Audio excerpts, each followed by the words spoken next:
आयोग को, senior inspector को, डिप्टी कमिश्नर को, कमिश्नर ऑफ पुलिस को, एडवोकेट जनरल को और सी लेवल में जो रिपोर्ट ऑनरेबल सुप्रीम कोर्ट को सबमिट की गई थी। उसके अलावा बाकी जितने लोग हमारे इन्वेस्टिगेशन को क्रिटिसाइज कर रहे थे, ना तो उनको हमारा इन्वेस्टिगेशन की जानकारी थी, ना उन्होंने हमारी रिपोर्ट देखी थी। ये कुछ वेस्टेड इंटरेस्ट थे। एक मोटिवेटेड कैंपेन पूरा चलाया गया हमारे इन्वेस्टिगेशन को मलाइन करने के लिए एंड मुंबई पुलिस को मलाइन करने के लिए। सर, बिहार के डीजीपी गुप्तेश्वर पांडे, उन्होंने भी बहुत सारे ऐसे आरोप लगाए थे, मुंबई पुलिस के इन्वेस्टिगेशन पर टिप्पणी की थी, उनके इन्वेस्टिगेशन पर सवाल उठाए थे। अब वो पॉलिटिक्स एंटर कर रहे हैं।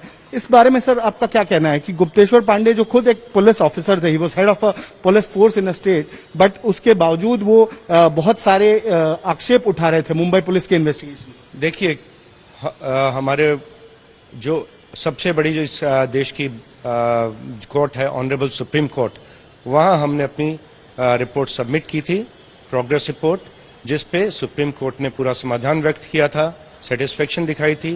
एंड सुप्रीम कोर्ट ने मुंबई पुलिस का इन्वेस्टिगेशन ट्रांसफर नहीं किया था सीबीआई को, बिहार का इन्वेस्टिगेशन ट्रांसफर किया गया था और ये आदेश दिया था कि अगर during investigation of unnatural death Mumbai police इस निष्कर्ष पर पहुंचती है कि कुछ इसमें गुनाह बनता है तो that FIR will be transferred.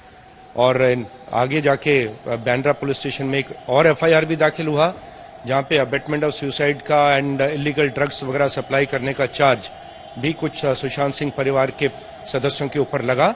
वो भी एफआईआर दाखिल करके हमने सीबीआई को ट्रांसफर कर दिया है एंड सीबीआई उसमें आगे की कार्रवाई, वो आवश्यक कार्रवाई करेगी। एक प्रोपेगेंडा चल रहा था, एक तरीके से एक प्रोपेगेंडा चलाया जा रहा था कि मुंबई पुलिस अपनी इन्वेस्टिगेशन ठीक से नहीं कर रही है, ऑटोप्सी ठीक से नहीं की गई, ऑटोप्सी रात में कर दी गई, उसमें बहुत सारे पॉइंट्स मिस कर दिए गए, प्रोफेशनल तरीके से ऑटोप्सी नहीं की गई, इन्वेस्टिगेशन में क्वेश्चंस रेज किए, कुछ sections of media, social media पर कैंपेन चलाया जा रहा था। क्या उन पर कोई तरीके का एक्शन ले सकती है मुंबई पुलिस अब? जैसा मैंने पहले भी कहा कि जो कूपर हॉस्पिटल के डॉक्टर्स थे, हमारे फोरेंसिक एक्सपर्ट्स थे, उन्होंने पूरी एविडेंस एग्जामिन की थी। सीन ऑफ क्राइम के बारे में भी बार बार सवाल उठाया जाता है कि उसकी सैंक्टिटी नहीं बना के रखी गई थी। जब तक कि डॉक्टर्स की टीम और फोरेंसिक एक्सपर्ट्स ने एग्जामिन नहीं कर लिया था सीन ऑफ क्राइम, उसका पूरा प्रोटेक्ट किया गया था, उसके बाद ही रिलीज किया गया था। ये भी एक झूठा चार्ज है और उन्होंने अपना एक प्रोफेशनल रिपोर्ट सबमिट किया था जो कि हमारे इन्वेस्टिगेशन का हिस्सा है और वो भी हमने ऑनरेबल सुप्रीम कोर्ट को दिखाया था। एक कैंपेन चलाया, किस कारण से चलाया, क्या मोटिवेशन थी, क्या वेस्टेड इंटरेस्ट थे इसके पीछे, मैं उसके बारे में कमेंट करना नहीं चाहूंगा। लेकिन अगर किसी सोशल मीडिया के जरिए या किसी मार्फत अगर इंफॉर्मेशन टेक्नोलॉजी एक्ट के कुछ सेक्शंस का वायलेशन हुआ है तो अवश्य ही हम उसको एग्जामिन करना चाहेंगे।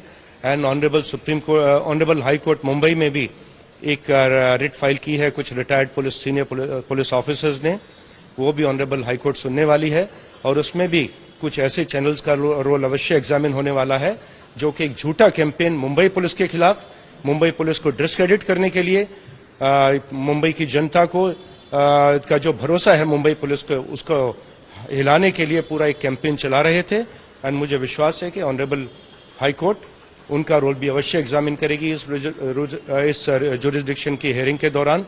8 तारीख को उसकी डेट है और वहां भी सच्चाई सामने आने वाली है। एक तरीके से एक जनता को गुमराह किया गया, पूरे जो मासेस हैं, महाराष्ट्र के सिटीजन हैं, इनफैक्ट पूरे देश की जनता को गुमराह किया गया। ये प्रेजुडिस, ये एक तरीके से मिसगाइड करते हुए, मिस इन्फॉर्म करते हुए कि सुशांत ने सुसाइड नहीं किया है, जबकि प्राइमा फेसी जो प्रोविजनल पोस्टमार्टम रिपोर्ट थी वो क्लियर ये इंडिकेट कर रही थी कि ये एक सुसाइड का केस है, इसमें किसी भी तरीके का फाउल प्ले ना फैमिली ने एलेज किया था ना किसी ने एलेज किया था, फिर भी ये प्रोपेगेंडा चलाया जा रहा है। देखिए, कूपर हॉस्पिटल एंड हमारे फोरेंसिक एक्सपर्ट्स की रिपोर्ट हमने पूरी शेयर करी। ऑनरेबल सुप्रीम कोर्ट के आदेश के बाद हमने पूरा सीबीआई से, जो कि एक बहुत ही प्रोफेशनल एजेंसी है, पूरी इन्वेस्टिगेशन शेयर करी। और अब मीडिया के माध्यम से मुझे पता लगा है कि एम्स का जो पैनल था जिन्होंने पूरा रिपोर्ट एग्जामिन किया, सबसे हाई प्रोफेशनल एजेंसी जो इंडिया की है वो एम्स है, फोरेंसिक से रिलेटेड या मेडिको लीगल एग्जामिनेशन से संबंधित। एंड मीडिया के मार्फत से मालूम पड़ा है कि उन्होंने भी कूपर हॉस्पिटल फोरेंसिक एक्सपर्ट्स की फाइंडिंग से एग्री हुए हैं। तो मुझे इसमें आश्चर्य नहीं होता, बिकॉज हमारे डॉक्टर्स, हमारे फोरेंसिक एक्सपर्ट्स ने भी एक बहुत ही प्रोफेशनल काम किया था। जैसा कि आपने बताया कि आईटी एक्ट के तहत कुछ जो मिसक्रिएंट्स हैं या कुछ सेक्शंस हैं जो डिस्क्रेडिट करना चाह रहे थे मुंबई पुलिस को, मिस इन्फॉर्म कर रहे थे लोगों को, गलत इन्फॉर्मेशन पेडल की जा रही थी, उन पर एक्शन ली जा सकती है। तो क्या ये action Mumbai police suo motu लेगी या जो रिट पिटिशन फाइल हुआ हाईकोर्ट में उसके डिसीजन के बाद लेगी? तो हम वेट करेंगे ऑनरेबल हाई कोर्ट के आदेश का।